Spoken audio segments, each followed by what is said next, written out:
Hi everyone, my name is Yilin Wang. I'm the co-founder and CEO of Cthrough. So Cthrough is an engaging walking map that visitors can use to explore places and have an awesome experience. We have won multiple competitions, and Mr. Guy Kawasaki priced Cthrough as a curve jumping product.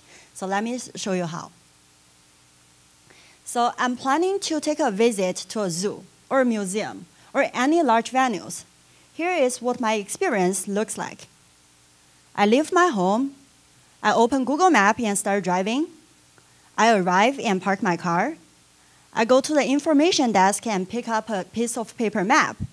And all of a sudden I realize I cannot read it.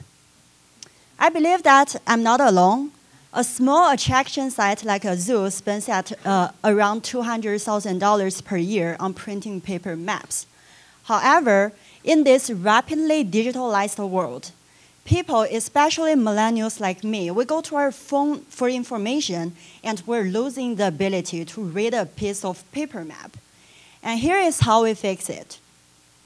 So I park my car and leave, and then I open Cthrough Map, which is easy to read, fun to use, very interactive and dynamic, so that I can fully enjoy my experience while visiting.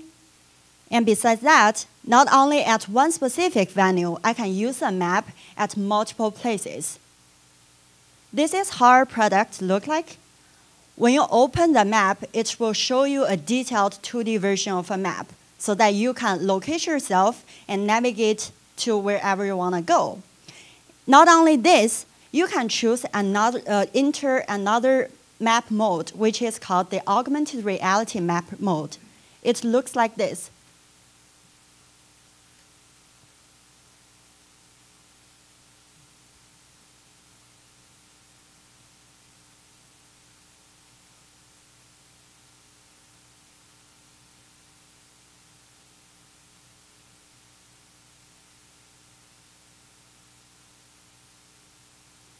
The map is only a platform where many interactive features can be implemented, such as this interactive feature we implemented at UT Dallas. It allows students to go scavenger hunt for free lunches.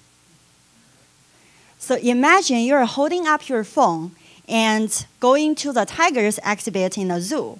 While you are walking there, you can also be going on a scavenger hunt, which relates to animal facts.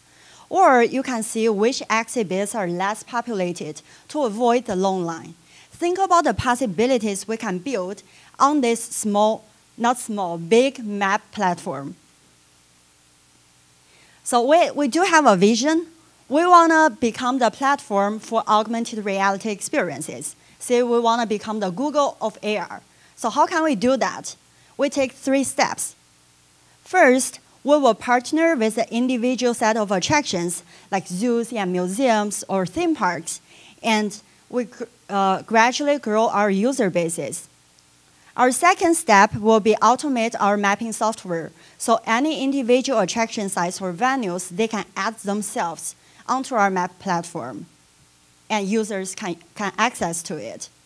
And the third phase is we will open our augmented platform to the public. So any individual developers, they can create their own augmented reality experiences on the platform for visitors to explore and experience it. The market, there are over 30,000 attraction sites in the United States. It has a yearly visit of nearly 2 billion with a growth rate of 3.9% per year. The first phase, we're targeting the top 1,000 venue sites, which has the most visits, such as zoos and amusement parks. And we provide 3 important values to the venues. And first is comparing with the traditional paper map. Our digital map is so much easier to make updates, and it's cheaper and so much more environmentally friendly. And with our service, the venues can now keep the visitors' data by tracking like where they go, what they like, and how long do they stay. And they can also easily interact with their visitors by sending them real-time information while they're visiting. And third, they can catch up to the young visitors like me and provide them terrific experiences and hopefully gain more visitors. Our business model: to every venue set, we will charge them a basic setup fee and a monthly recurring service fee. If they want additional services like scavenger hunt or other things, we also follow the same model. We have launched our preliminary map application at UT Dallas, and we've gained 1,000 users in 2 months. We've also got like 100% partnership with the local business vendors who provide the free food in our treasure chests. We're currently under implementation discussions with the State Fair Texas, Forward Zoo, and the Dallas Zoo. Competitions. Our competitions are the traditional printing shops, as well as the companies who create apps for the zoos and amusement parks. Comparing with them, we're the first to market who provide one map application using augmented reality to enhance the overall visitor experience. And we have superior technology, and we create the best experience to the visitors. Our product is patent pending, so we're also protected. I'm a straight business major, and I have relative experiences in both in sales, accounting, and management. My co-founder, Truthit, he's a PhD student with over 10 years of experience in both software and hardware engineering. Both of us have startup experience as well. And our mentor, George Brody, is a founder and chairman of many successful tech companies, including Globe Ranger, which was acquired by Fujitsu in 2014. We're Cthrough. Welcome to the world of augmented reality. Thank you.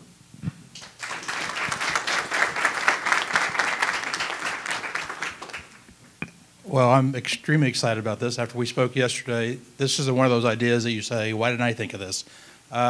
Great job, great presentation. And let's open up for questions. Again, as a reminder, keep the microphone with you as you ask the question, because we are on a live stream, so the questions will not be heard unless the mic is in front of you. And let's open it up. Who's got a first question?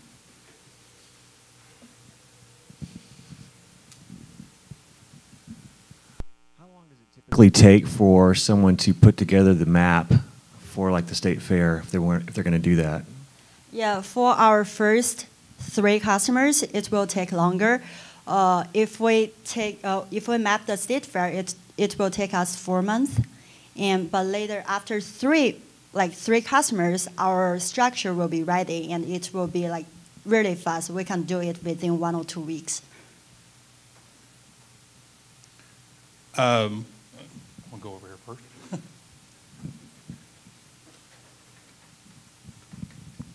First of all, I'm really impressed. Thank you. You did a wonderful job, and I know that UTD is doing great things with VR, AR, and so congratulations. My first question for you is, what is your ask? What would you like the people here to do for you? And my second is, what kind of, have you seen any decrease in paper maps since you've started this, or is it too soon to tell? Okay, for your first question, what was the first question again? I'm sorry. Oh, yeah. So thank you for asking that. We are currently looking for connections to the venue sites. We want to map as much places as we can. So either that's a museum or theme park or whatever places can be mapped, we want those connections and build the experience for them. And also, we are currently fundraising. So if anyone who is an investor and you are interested in our company and our team, I'm willing to discuss about it after the event. And also, regarding to the paper map, yes, our near competitors, like right now, for those app development companies, they're building the apps for the zoos or theme parks. They always have a function in their app that is the venue map. However, most of the maps are either just a digital version of the paper map. They just create a PDF and put it in the link, or they create a digital map that is, it's more like a beautifying the map, not focus on the functional thing. So that means people have already aware that we need something digital rather than purely paper, but they just haven't put enough efforts into making a really user-friendly map, such as when we're using Google Maps, we feel, oh, wow, it's awesome. But when you are using any digital maps that are on the market, you will still feel, oh, I'd rather use a paper map. Yeah, that's a thing we want to change. So Elaine, you said that eventually you'll have an open API for companies to develop their own apps. So what's your business model around that? And are you looking to do that in a way to help you scale? Not at this moment. We're thinking we do have a long vision of the company. And when we open the platform to the public, at that time, we're expecting to have already millions of users. And only at that time, the developers, they can benefit from us by creating apps. And by that, we're talking about around like after 5 years. And we really haven't started thinking about how to monetize that. But if we can achieve that level, then I think we can find a proper solution for that as well. And as far as monetization is concerned, will this be an ad-based product, or will the revenue streams largely be generated from the venues just for the benefits of having the app available to their end users, their customers? Yeah, at the very beginning, it will mainly from the venues. This is how we are charging them. We charge them a setup fee and a monthly monthly service fee based on how many people are using it. Say if they set up the map, the entrance fee is really, really low, so we add them onto our map. But if 100 of their visitors are using our app, we charge them 30 cents per user for 100 people. But if 1 million people are using us, we charge them 30 cents per user for 1 million people. And based on our research, one piece of paper map costs them more than 30 cents. So even though 1 million of their users are using our map, they're still saving money. And whatever right now you can do on a paper map, we can do it on a digital map as well. Say they want advertisement sponsorship from their traditional paper map, we can also do it on the digital version. Okay, all right. I was just waiting for you to finish on there. So you're saying 30 cents per user per month.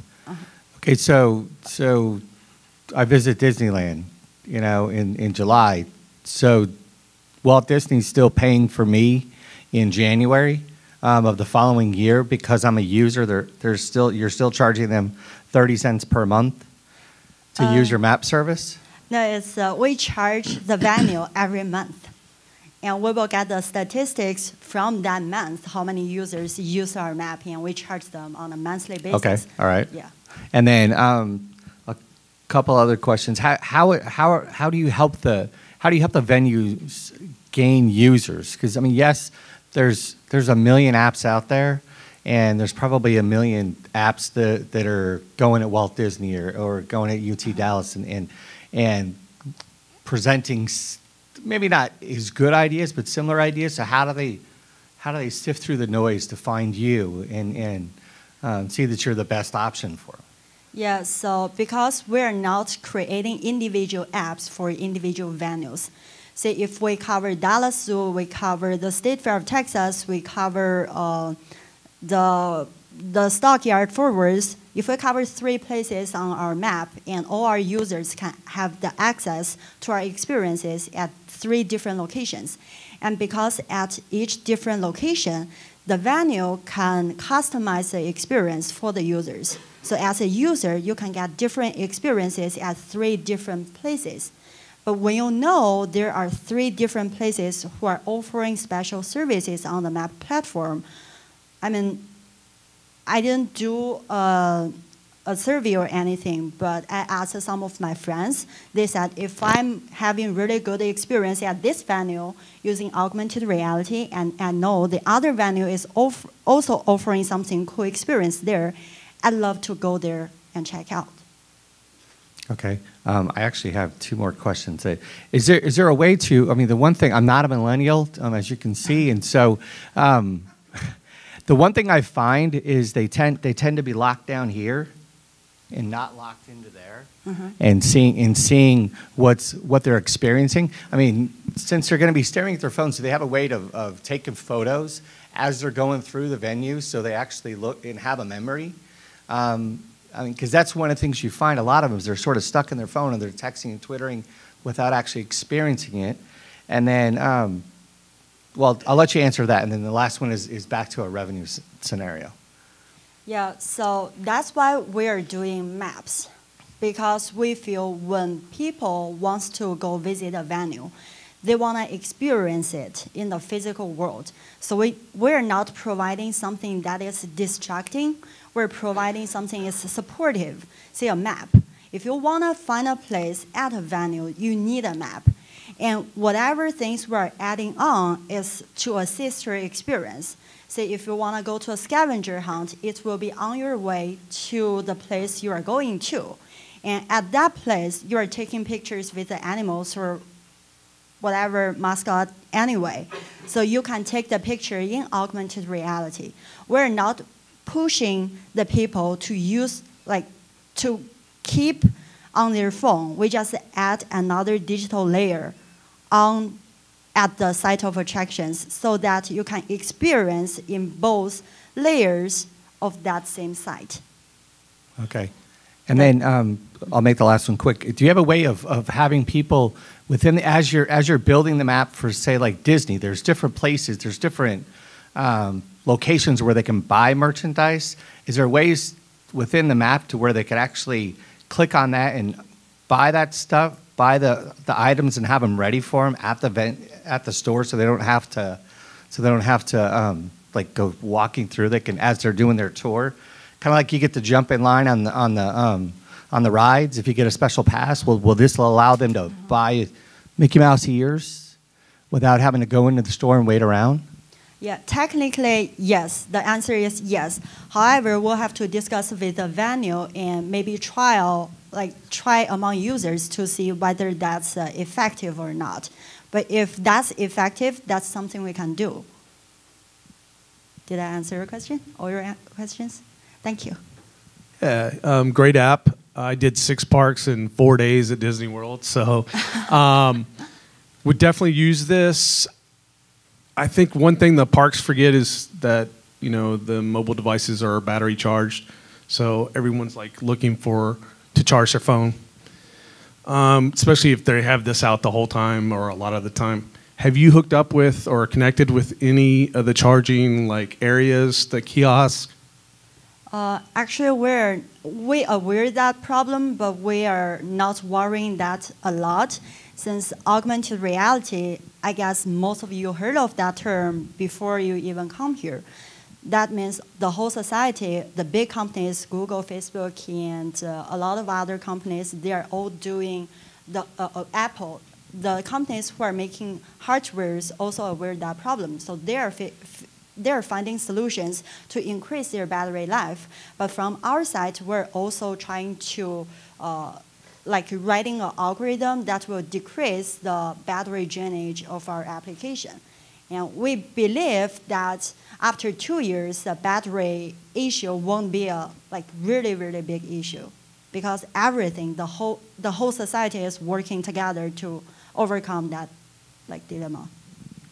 Okay, Elaine, I'm going to ask throw the last question out there. It's not really a question, but it's kind of a topic you and I talked about yesterday. I just came back from Boston. Let's just use an example.